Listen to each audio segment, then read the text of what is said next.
Picture this. You're walking into your office building on a Tuesday morning. You grab your usual coffee from the break room, sit down at your desk, and start your day. It gets to 2 p.m. and you have an energy crash. You walk over to the vending machine in the lobby and something interesting happens. You originally came for a simple bag of chips, maybe $1.50, but somehow you end up spending $6.50 on a premium energy drink, a protein bar, and those chips. Does that sound familiar? It turns out this wasn't an accident. Vending machine owners like myself use specific psychological signals to influence exactly what you buy and how you spend. Today, I'm breaking down the psychology of vending machines and showing you exactly how these innocent machines are designed to make you spend as much as possible. When you start talking about the psychology of buying with vending machines, the first thing you got to think about is the impulse ability that is created from these machines. Okay, think about it. When you go to a bright, shiny machine at an airport, you already know the items in that machine are expensive as AF. But the crazy thing is, that machine is bright, it's shiny with glass, and you just want that drink that's in that machine, which is the classic impulse buy. The second thing about vending is you're not going to a vending machine because it's the cheapest place to get that bottle of water. You're literally going to the machine because of the convenience. Again, back to the airport, are you gonna go leave security to go get a drink at the cheaper bookstore, the Hudson bookstore in the public area? Or are you gonna go impulse buy from this machine that's already through security and pay the extra $2 for that Dr. Pepper? It's convenience. You're buying from a vending machine because of convenience. The third thing that impacts the psychology of these impulse buys is gonna be the location of the machine. One of our top selling locations is in a college apartment right next to campus. Well, guess what? College kids love to go out on Thursday nights. When they come home at 2 a.m.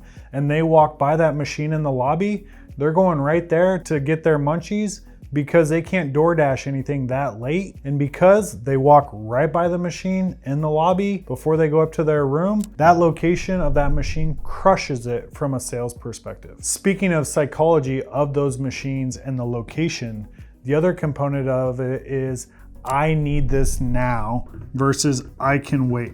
It blows my mind that the machine we have in a fitness center, the number one seller is a $6.50 42 gram Fairlife protein shake. Do you want to know why that shake freaking does so well? People just finished a hard workout. The first thing they're thinking of, where's my protein to replenish my body from beating it down with the workout? They don't care about the price of that protein shake and that it's $6.50. They're viewing those 42 grams of protein almost like a meal replacement because they want this now. One of the things people don't understand that has the best margins and has the biggest influence when it comes to psychology is actually water. Do you know what's crazy about this water? This water costs us less than 20 cents a bottle, and we can charge at minimum $1.50 for this water. Talk about margins, but the reason why is I've been in those shoes. And think about when you need a water. You left your water bottle at home. You're traveling through an airport. I still remember when I was going through the Denver airport at 11 p.m. after our flight just got canceled. All the restaurants were closed. I was getting on the flight the next morning at 6 a.m. All I wanted was a bottle of water. I paid $4 for one of these 20-cent bottles of water because I was so dehydrated and I just wanted to get through to the next morning when the actual restaurants opened up that allowed me to get a free glass of water. The other thing that blows my mind when you think about impulse buys and the psychology of vending is the energy crash. How many times we have seen these people buy things like these Red Bulls and the energy crash around 1 o'clock in the afternoon because they're just trying to get through their day at work is so predictable. And the psychology of those energy crashes to buy the Celsius, to buy the Alani, to buy this Red Bull is so predictable with the psychology of the energy crash that we always have at least 4 different energy drink options, even either Monster or Rockstar. The list goes on because of the energy crash dilemma every human being faces. The other psychology piece to this that's really fascinating is the shortcut, okay? And what I want to talk about with the shortcut is we actually have multiple machines in urgent cares. Well, think about it. Think about when you go to an urgent care, the doctor says, "Oh, Mike, you have a cold. You gotta let it run out. Just go to the Walgreens, buy some cough drops and buy some Dayquil, let the cold run its course. Well, guess what? In that urgent care vending machine, could you imagine? We love to put Dayquil in there or any of these over-the-counter meds or cough drops, because if I'm leaving that doctor's office at the urgent care, the last thing I want to do when I'm sick is drive over to the Walgreens. So I'm going right to that vending machine. I don't care if the Dayquil costs me $30 or not. I just got a shortcut by going to the vending machine to get what I need. Now I want to talk about the luxury versus cheaper alternative option with psychology, okay? When we talk about that, the first thing we're going to talk about is premium position, all right? So the one thing you think about when you go to buy something is you want to position something as premium. And this is what we love to do in our machines. In fact, let me show you. So with our machines, the first thing we love to do is add a cheaper alternative next to the premium position. Okay, so what you've noticed right now, there is a huge health craze with energy drinks. People love to drink these healthier premium energy drinks because it doesn't give them a jittery feel like a Monster or a Hard Rock. They want the healthier, I'm focused for longer without the crash like an Alani or a Celsius. And that's why we position this Alani at a higher price point, like $4.50, even though it's actually less ounces than this Rockstar that we might position at $2.75 or $3, because this premium positioning is going to cater to those people that want the healthier, more focused energy drink and not just go buy the cheaper option at the vending machine. So the great thing with this premium positioning is going to be that premium product. Let's say that Alani is $4.50 and that Rockstar is $2.75. Well, there's naturally going to be people that think they are saving money with that Rockstar because this has positioned the standard at our machine. And because of that, it's actually going to increase our total revenue, because now those middle tier products like that Rockstar or like that Monster are going to even have the same margins as the Alani. We've just positioned that Alani at such a threshold that's going to set the standard of what people are willing to pay at our machines. The other thing to think about with premium positioning is if you have more expensive items in your machine, people are gonna spend more. One of the tricks to this is if it weighs more, then you can charge more. Think about it. For our smart machines now, we only do movie theater size candy. So instead of the 2 Reese's, we might do the king size with the 4 Reese's. And so we can literally charge more with that and set that premium positioning with the bigger box or with the more expensive item, because now instead of that little Snickers bar, they might be getting a king size with 4 Snickers bars and paying 4x. So not only are you gonna 4x your revenue, but you're limiting the amount of slots needed in your machine so you can actually hold more inventory at a higher premium price point that's been positioned by you and the products you put in it. Now that we've talked about the premium position of that product like the Alani, the other thing I want to really touch on is price anchoring. And what you'll see with price anchoring is this happens everywhere you go. There are people at the grocery store, SKUs that compete over where they can be in the store and also how they anchor their prices. I mean, think about it. How you offer different promos, where you put things in the machine, all of those things come down to price anchoring. So for us with price anchoring, we love to put strategic products at eye level. So if you ever notice our machines, a lot of times we'll do our waters or our high margin energy drinks at eye level, because people, the first thing they go to when they go to that machine is right at eye level, and that's what they see. That's what the psychology and their mind starts to think about getting, and that's where our best products with the best margins tend to be. The other thing when it comes to price anchoring, these mid-ticket items have the same margins, but the psychology of the buyer is that they're saving money. This is why I love Rockstar or I love Monster. Naturally, they're gonna buy that because they think they get more because it's a 16-ounce can for a cheaper price than the Alani or Celsius, when in reality, we're still getting the 66 to 70% margins from that Rockstar or Monster that might be priced just a little bit less than the premium product like the Alani or the Celsius. Now, the third thing I wanna talk about when we get into luxury versus cheaper is gonna be the budget option illusion. The thing we love to do with the budget illusion is give cheaper products, but they're still profitable. A great example of this is we might actually have 20-ounce Dr. Peppers and 12-ounce Dr. Peppers. The budget illusion is I'm gonna go buy the 12-ounce can because I want a Dr. Pepper and it's cheaper, but in reality, it's just as profitable as the 20-ounce bottle. It's just at a cheaper price point. So that illusion to the buyer that just wants a Dr. Pepper but wants to save a buck is gonna still cater them to go buy a can of soda that's gonna have the same profitability as if they bought a 20-ounce bottle. The other thing with budget illusions is you can actually sell more of those cheaper products and play the volume game. Think about it. You could literally put a 6-pack of Dr. Pepper in that machine and sell it at a cheaper per can price than those bottles because they're just going to calculate in their head that cheaper per can price. Just like when you go to Costco and they give you a variety pack of something, you're gonna go buy that big case because naturally you're thinking price per can, you're saving money. But in reality, they're just pumping through more and more volume. And the most important piece to the budget illusion is being able to target different demographics. We know that the Alani and Celsiuses are gonna cater to more of the health conscious, premium placing buyer. We also know that the cheaper options that just want an energy drink, like maybe, we work with a roofing company and we literally will sell 12 rock stars a day, but those roofers, they just want the energy drink to avoid the energy crash at a cheaper price point, and that's totally fine. And so for you, it's really important to understand the psychology of your buyer, whether it's at an urgent care, whether that's an apartment, or whether it's at a manufacturing plant or a roofing company. Make sure you understand the psychology and their habits so you can really build out your planogram and what you put in the machine and how you price it to maximize the sales in that machine. Let's talk about product placement psychology, starting with the golden zone strategy. Now, when you think about the golden zone strategy, it's literally $12.35 right now,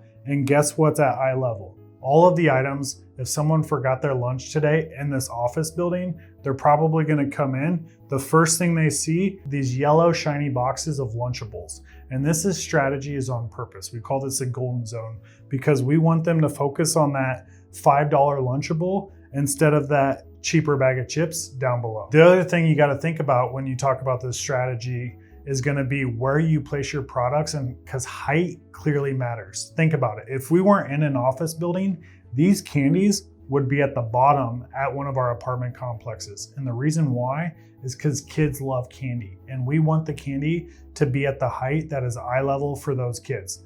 Obviously in this office building, it doesn't matter, but that is important to our strategy is the height with those type of items. The other thing we love to focus on is the companion strategy. So one thing you'll notice in office buildings is people might have forgotten their lunch and came for the Lunchable, but they'll actually grab the Bear Claw with it because they want the afternoon snack to get them through the day. And so we love to do companion strategies. Just like down below, you'll see we'll put the Gatorade next to the protein shake because we'll have people that might grab the Gatorade before they go to the gym during their lunch break, and they'll also grab the protein shake for the post-workout snack. The other thing that's really crazy and different than vending traditionally is gonna be with these smart machines. People will go through the while I'm here mindset. Think about it. This door opens up and they can grab whatever they want. They don't have to enter in C4 to watch these Skittles wind down. So when they grab that Lunchable, they're gonna, while I'm here, grab that afternoon snack like the Bear Claw. So that companion strategy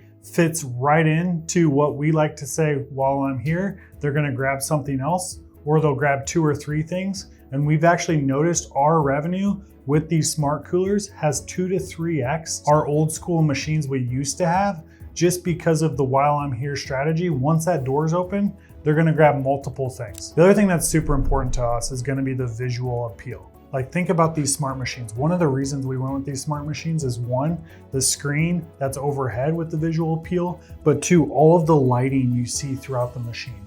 This is huge when you think of psychology of buyers. They're gonna come to this machine because they saw the screen from 100 yards away, and then they're gonna get to the machine and they're gonna see all of the lighting of these products lit up right now, and they're gonna wanna buy something because it looks so sexy. One of the things I wanted to touch on that's really important to drive sales and also foot traffic to your machine to see what's going on is gonna be dynamic pricing. And the thing I love about dynamic pricing is there's 2 ways to think about it. The first one is gonna be about time-based pricing. Okay, so what we love to do and what a lot of these smart machine companies now are trying to focus on is the ability to have time-based be around when you have things at the machine with high foot traffic, okay? And so what I mean by that is think about the Thursday night group of kids coming through the lobby right by our machine that are coming home from the bar. They see that bag of chips at 11 p.m. and they don't care if it's $4 or if it's $6. And that's where dynamic pricing can really increase the sales of that bag of chips, okay? People pay for convenience. That's why vending machines can have so good margins, because when you pay for that $4 water in the airport, you just want to stay hydrated. Well, that convenience can bleed right into time-based pricing. Another thing that we're trying to test out here is also around expiration dates with our fresh food. So let's say we put a chicken bacon ranch sandwich in our machine. Well, if that thing expires in 9 days, we want to test out a time-based promo where maybe in day 7, we have it 25% off. And then in day 8, we have it 50% off. And then by day 9, the expiration date, we know we need to pull that sandwich out of the machine. So not only is it time-based for the high traffic times like Thursday nights at 11 p.m., it also lowers our shrinkage by setting discounts before products expire. The big thing to understand with that is demand influences real-time pricing. And I want to get to a point where when there is high demand, our machines automatically with algorithms will increase the price. So for example, if we know that those energy crashes for people in our office buildings happen at 2 o'clock, we might have a price increase between 1 and 2 o'clock that's time-based, that's gonna cater to the demand of those people that want an energy drink during that window. And that's where we wanna get to with regards to our demand with our machines, to really capitalize on the revenue that people are going to be willing to pay with this dynamic pricing. The second thing with dynamic pricing that we're really starting to dip our toe in is going to be promotional based marketing. When you think about promotional marketing, one of the things we love to do is we actually build out a marketing flyer that has 2 items labeled 10% off that the property can send out to their employees or their residents, and you can also put flyers under the door. The great thing with those marketing flyers is you always want to pick products they don't expect when they hear, oh, there's a new vending machine coming into the building. So for example, with urgent cares, we might do a promotional marketing that's focused dynamically on the opening of that machine. And rather than doing a bottle of water or an Alani, we're actually gonna do our promotional marketing pricing discount on over-the-counter medications or ACE bandages or cough drops, because when people see that, they're gonna be like, holy cow,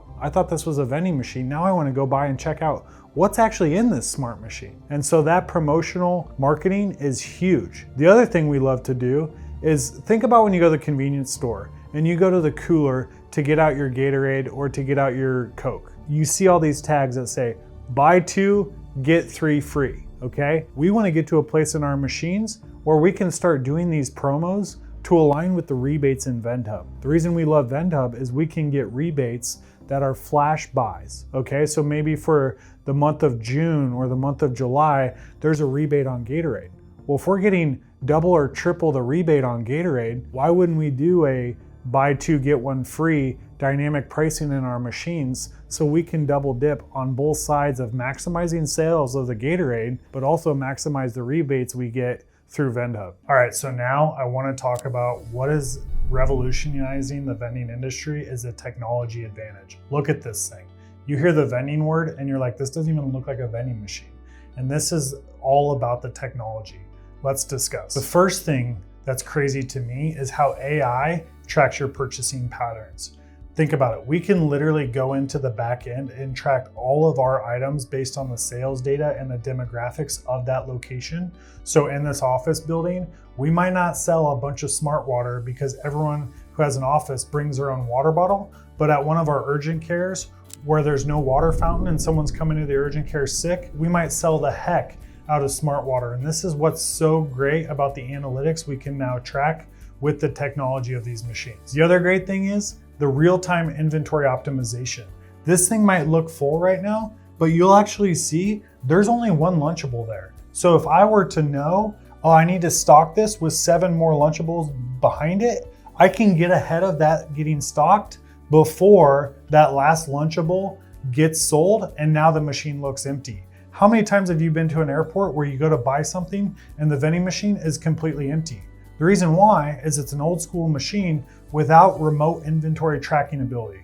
Well, with these smart machines, we can track these machines whether I'm in Oregon and I want to look at sales in Illinois, or vice versa. I'm out of the country and I want to track sales in Oregon. I can track from one login all of my inventory remotely. The other great thing is when you look at these e-tags, they're all set remotely. So if we have predictable pricing based on demand, we can change those away from the machine. So if I wanted to log in and be like, oh shoot, this is a hotel that's gonna be booked out for a concert this weekend, I could literally go in and change the pricing and it'll Bluetooth to these tags and update the pricing based on the demand of that location. The other thing that you gotta think about with these smart machines is payment psychology. I mean, think about it. If you can use a credit card, you're basically deferring payment to later. Well, with these machines, it's a totally different way of buying an item than an old school machine.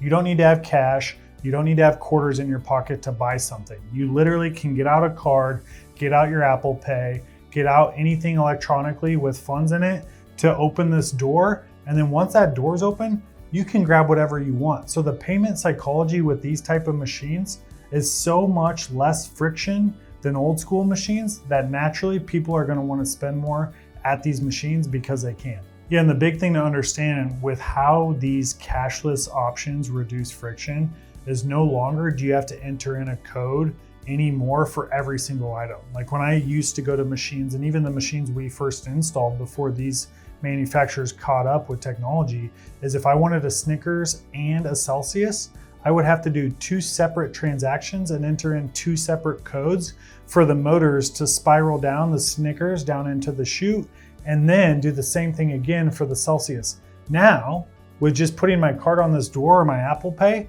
that door's open, I can grab the Celsius, the Snickers, and whatever else I want to grab out of this machine and not have to worry about multiple transactions. And think about this. You're probably thinking, well, if the door's wide open, what about security? Well, guess what? There's a camera here, there's a camera there, a camera down there, and a camera over here. And so for us, the security of the door being locked is why we don't do a lot of open markets in locations we're worried about theft. We want smart markets with locks on them that will only unlock with the authorized funds. Because if they get this door open and they grab 50 things, well, they're gonna get charged for 50 things. The other cool thing about technology these days with these smart machines and micro markets is going to be the personalization and the data that comes along with that. So within these apps, we can literally upload credits that will get them coming by the machine, and then we can track all their trends. So for me, if I had an app, I could get uploaded $5 of credit when I first start on my job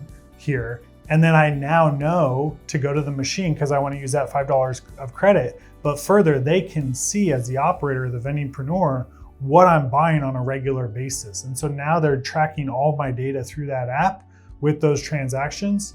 And that's a really powerful thing because ultimately monetization of data is only going to get more and more important as the direct to consumer buying continues to happen. All right, so now what I want to talk about is let's talk about the strategies of what's going to work best in your machines based on the type of location. So the first thing we're going to talk about is office buildings. The thing I love with office buildings is you're going to cater to all kinds of types, okay? When you think of office buildings, you might think of the 9 to 5 building that's going to drink a lot of cold brew and coffee options in the morning. And then like we talked about earlier with the energy crashes in the afternoon with energy drinks. But the other side of this you got to think about with office buildings is you're going to have a lot of like even these medical offices where these nurses are gonna love to tap into things, not just from the drink side, but they're also gonna be on overnight shifts where they're gonna wanna snack to get through the night, like a Lunchables or a big bag of protein Quest chips. Those types of things in offices are gonna really cater to that clientele that's either gonna want their morning coffee when they get in the office, the afternoon energy drink when they have the energy crash, but also on the snack side, they might touch those Lunchables or even those big bags of healthy chips if it's in a medical office building with a lot of nurses and doctors. Now, when we think of other locations like gyms, we're gonna wanna focus on healthier things, okay? So when you think of healthier going into the gym, you got 2 sides of it. You got the pre-workout type items, and then you got the post-workout type items. So the things that really sell in our machines at gyms are gonna be pre-workout. Think of like a C4, okay? That beta alanine, anything that's gonna be pre-workout-y, might even have a little protein in it, or just they want the energy to get through the workout, which is obviously gonna cater to the Celsiuses and Alanis that have minimal calories when people go to the gym. On the flip side of that, the other thing that really crushes in gyms is gonna be a lot of these post-workout shakes. Fairlife 42 gram shakes, we sell like hotcakes for $6.50. That's a massive margin because people at a gym view that 42 grams of protein as a meal replacement, so they don't even think twice about the price. The other thing we'll do inside of gyms is we'll have multiple different types of protein drink options. So we'll have the cheaper option like the Muscle Milk, and then we'll have the more expensive option like the Fairlife. But then to take it a step further, we'll do a ton of these protein bars. So we'll have different protein bars based on whether that's 0 grams of sugar or someone wants that Cliff Bar just to get through their workout. And then a step further, we love to use the Quest protein chips because they actually taste similar to a Doritos nacho cheese bag of chips, and it's 18 grams of protein with less than 5 grams of carbs. And so those really crush it in gyms for the pre-workout crowd, but also the post-workout crowd and everyone in between. The third thing we want to talk about here is going to be apartments, condos, and hotels. So this is obviously going to cater to the late night convenience, whether it's someone coming into a hotel late at night and they want to buy that thing of ice cream to take upstairs to their room, or at an apartment,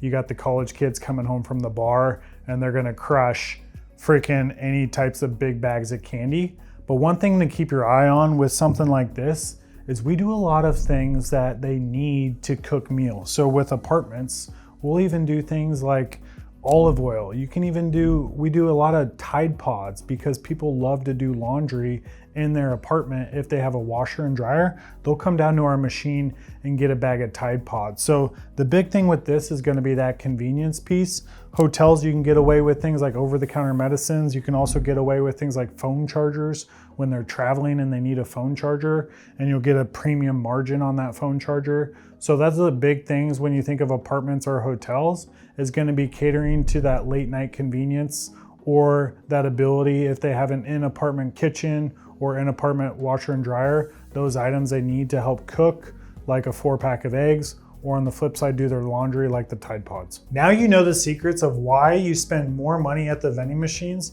than you originally intended. These aren't evil tactics, they're just natural strategies that reach into human psychology. As a vending machine owner, understanding these principles has helped me build a $100,000 plus per month business, working on it 2 hours per week. If you're interested in learning how to build your own vending machine business, I've created a completely free training that breaks down everything step by step. It's gonna be linked somewhere around this video, and it's also included in the description below. Remember, the next time you're standing in front of a vending machine, you'll know exactly what's happening. The question is, will you still fall for it? Or will you be the one profiting from it? Thanks for watching. Mr. Passive signing off.